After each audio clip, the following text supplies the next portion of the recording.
introduce the town secretary, who now is the substantive town secretary. I want to highlight to you development issues that tarisira kuti the new town secretary are addressing. We have got topical issues like water provision. You know very well kuti ma local authorities akawanda alta ma challenges nemvura. Partly because infrastructure is aged, and also partly because populations are growing. Tikutarisira kuti va address adequately provision of potable water to our residents. Ma roads edu, aruma locations are addressed, are trafficable. We are tasking this man again to champion the governance issues, so that as we deliver service to the communities, support structures in as far as governance is concerned are in place and well oiled. I'm appealing to the business community, Rio Muno, let's think critically about how we can develop infrastructure. Is a Sema Stadium. Chengshi, you are coming on board. We appreciate your presence, and we also appreciate what you are doing for us. So this is an area where when this man knocks at your door, please open your doors and assist the community. We want to develop this small town into a municipality. And the concept of a municipality should also embrace new technology, smart cities. I think you hear a lot about them. Sakati, there is no business which is said to be bigger than the other business. Atisa roots, and each and every business which is in our locality is equally important. To continue with the stakeholder engagement. That should be our priority. Why should that be our priority? ISUS as a local authority, we exist because of the stakeholders. We exist because of the communities. Without the stakeholders and the communities, introduce a man whom we employed. I happen to be his boss.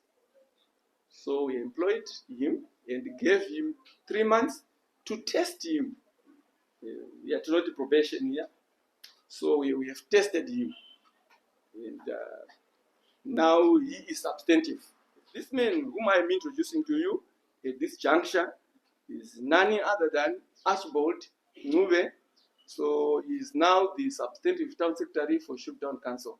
I want to welcome you to hand you over to the media fraternity and the business community, so that you can address them, and please pay attention to issues which you have raised as a local authority. But there's nothing wrong with you adding icing. There's nothing wrong in you adding icing to what we have said. This is what we want as a local authority. And thank you. Morning, ladies and gentlemen. I would like to recognize the presence of His Worship. I would like to say thank you for making this announcement to the August House. And I'm happy that my promotion period has even made it easier. And invest our partner Sheng being here. We engaged them. We talked about engagement and re-engagement. We engaged Sheng and they are chipping in, and other miners around, they are chipping in.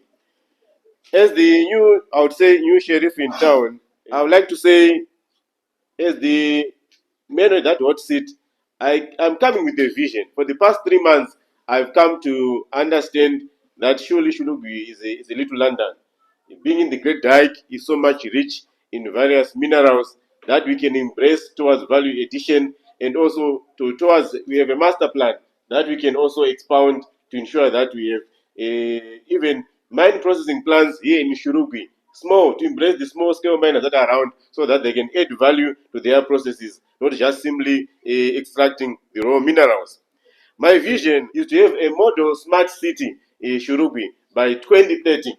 When I came here, Shurugwi has been talking about a municipality status by 2025. So I'm talking about accelerating that process, Your Worship, from being a municipality status, we want a smart city by 2030. Through smart city vision, I'm actually trying to seek to promote what I call economic growth, inclusivity, sustainability by focusing on socio, economic, physical, and institutional pillars of urban development. To address Shurugwi's residents' diverse needs, that is to talk about water issue, which is actually a key issue. That is a challenge in Shurugwi.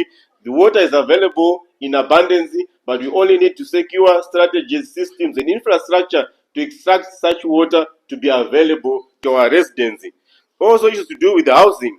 Currently, our boundary of Shurugwi Town Council, we have a radius of 5 kilometers, which is not actually is sufficiently enough for us to attain a municipality or a smart city status. So our master plan is going to address such issue, where we are going to expand our current boundaries by an additional 5 kilometers radius into the area of our RDC that's around us, so that we can be able to address to do about roads, also issues to do about education.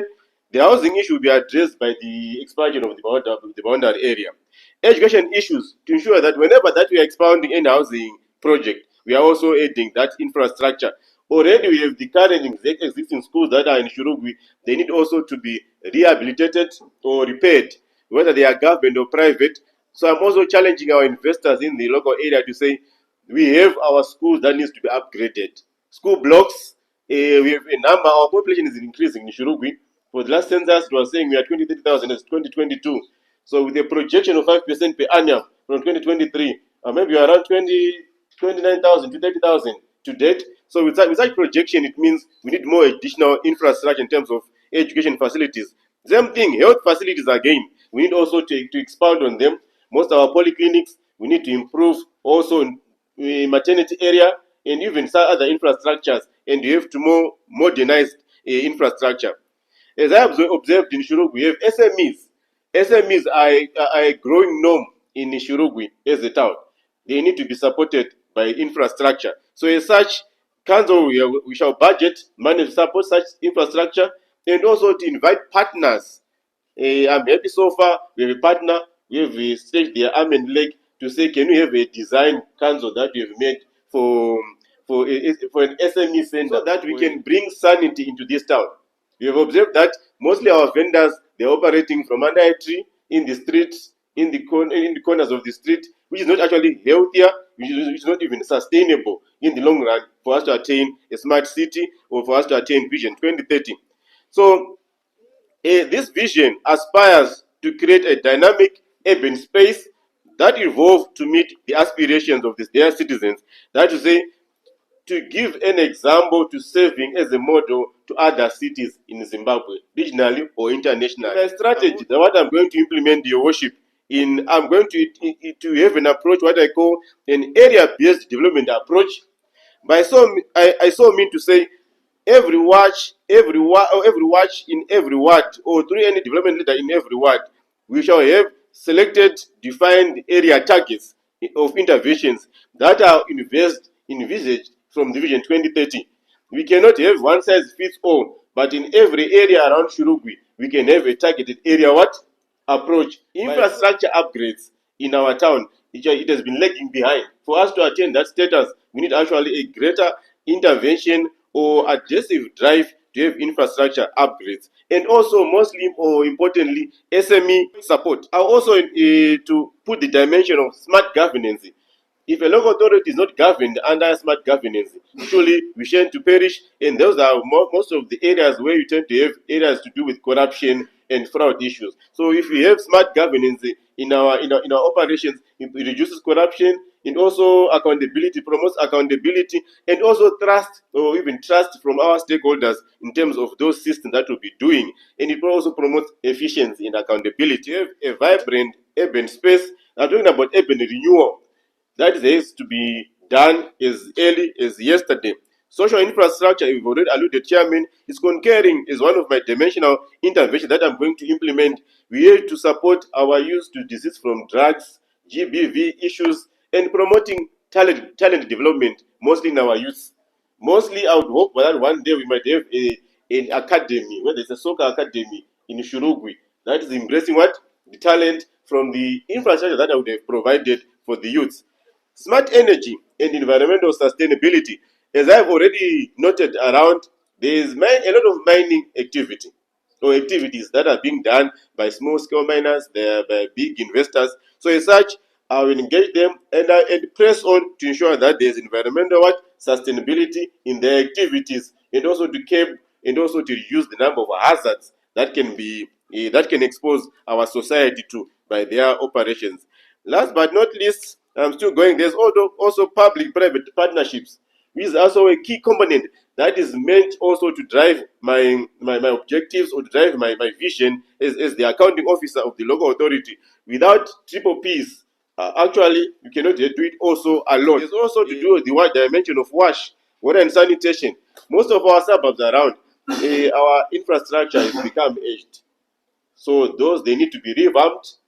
In some areas, there's no sewer, and I'm happy to say we have actually recently we managed to put a new sewer completed and now up and running. So if we continue to do the process in a phased approach, it will ensure that all our wash areas are equitably addressed. There is also the stakeholder engagement drive.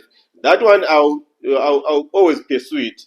It's one of my dimensions that I'll use. I'm encouraging stakeholders that are present to say my office is always open. It's only that I dislike what I call negativity syndrome. If you are a stakeholder trying to engage the town secretary, don't come with the negativity syndrome. We want to build a Shurugwi to those greater heights. Come with the constructive. If you say I've got a constructive syndrome, I'll greatly appreciate you. Because most I realize as Zimbabweans, we have been torn negative in discouraging one another. So if you are coming to my office in stakeholders, please don't come with the negativity syndrome. Come with a positive mind to build the Zimbabwe that we want. If I would ask Sheng looking at me, look, I don't think he's never, since he's been in Shurugwi, since we've met him, I've never heard him talking about this country where he's coming from. So let's also have that positive mind to say, let's build the Shurugwi that we want. We have also have bylaws which we actually approved, which are with gazetting. I'm so grateful about that, because I attained that even during my probationary period, we engaged the relevant office so that they can speed up the process. So we're now in process to get them gazetted for a substantial amount. We have also completed the SESA line. It's helping us to pump water to the Mazimdaga water treatment. It's now up and running. So the council engaged in the phase 2 approach when we are putting another dedicated line at our Impali raw water plant. That raw water plant shall be able to feed more water into Mazimdaga water treatment plant. By so doing, this project is actually, I'm saying, it's around 99%. ZESA is busy installing all the transformers and all the accessories. In a week's time, by Friday next week, that second phase dedicated line will be up and running. If it feeds more water to Mazimdaga water treatment plant, it means we shall be able to cover more wards, in particular to provide such water. This includes Makusha, ZBS extension, plots to include Sebanga and Rensbeck. Then that means the greater part that we also having a difficulty in having the program or the ration to water process maybe 2 days a week or so. It might means we might have more days a week. In supporting even the dedicated lines that we have constructed using our own revenue, we have also supported our water tanks by providing solar power sources. Disability. Devolution funds in Zinara, I can't say off ahead. Also know that recently, these days, we are enjoying the Zinara funds a lot. I think it was 4.5 million ZIG that we received. So we have since bought fuel, we've since bought Matombo Quarry. Actually, roller compactor. There's a tender, we planted a tender for a 20-ton roller compactor that we are going to buy using that money. So as you can see, the road activities, the gravel that we are graveling all over Shurugwi currently, it forms part of that Zinara. About expansion area, if you noted from my highlights, I said currently we have a 5 kilometers radius. That is the current boundary that we have. In our master plan, we are making an additional 5 kilometers into Shurugwi, into Tongo Garawat area. That's the RDC that we expand into. As at low, towns are allowed to grow going to the RDC area. So our master plan is catering for another 5 kilometers, so that we might end up having 10 kilometers. Vis-a-vis the existence of miners. Most in our areas, we have to say we have gone as far as getting those areas being cleared for any mining activities, so that we can develop what those areas. Go as far as areas they are impali. You can see stands that have been serviced by various which are waiting to be sold to anyone who is interested. So the issue about the housing is actually catered for a lot. And currently we are having another layout. I think we have 3 layouts that we are advertising for housing servicing of those tents. The other one has been closed. We are doing the adjudication process of the tendering process so that we can finalize to have an award to be awarded. The other one is even a school that has already been awarded. The first question about offsite infrastructure. I didn't mention in my report. Since you mentioned, I'm happy to say, as I'm speaking, we have a project called RB Shaft at Zimbabwe there. They know Zimbabwe has been scaling down and its operations. So they are availing a shaft for us to pump water.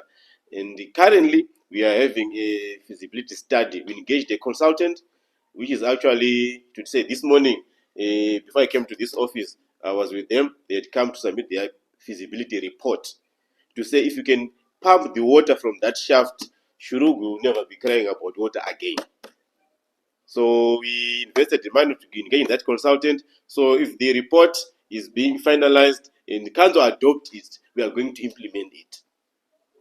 Well, maybe Zimbabwe has been very cooperative over the issue, giving us guidelines and knowing that also with their expertise, engaging with us to tell us, council, if you use this shaft, it's so cost like this. So it's cost like this one is more cheaper. And also there's also been helping us with infrastructure and equipment to support those. If I'm not mistaken, they provided 2 pumps for that shaft. They used to pump water at a depth where they were what I call lifts going down to the shaft. So they've now managed to upscale the shaft so that we can be able to place pumps and pump water at maybe at a level like 400 meters coming from 700 meters below. So as such, I would say issue about water is being actually catered for. Even we have a sewer trunk line along that way again, that is being done by the local authority to address the main issue. It also quickly answers the second question, that to say what our priority next years or to come. First and foremost, is like the first question is about water provision. That is my key priority area number 1, to show that people of Shurugwi can be able to have potable water, if not daily, at their doorsteps. What has always remained is funding. Someone asked about that. Yes, funding. So with the drive that I came to implement with my management team for the past months or 3 months, we realized that even our revenue inflows have improved. Some of the equipment or infrastructure that you are acquiring, you have to say for dedicated lines, is from local revenue. We are actually pursuing our debtors vigorously. We have a bill of debtors which is so high, such that there's more money out there. We don't have money in our coffers, but money is out there. So we are pursuing our debtors so that you even tie such revenue to particular project to support water infrastructure. Even to say there are residents which are operating without meters at their households. It's actually part of water infrastructure. We are pursuing our revenue from our local funding. Though at some point for 2026, we are also considering to apply for PSIP to the minister so that can also support us on our infrastructure.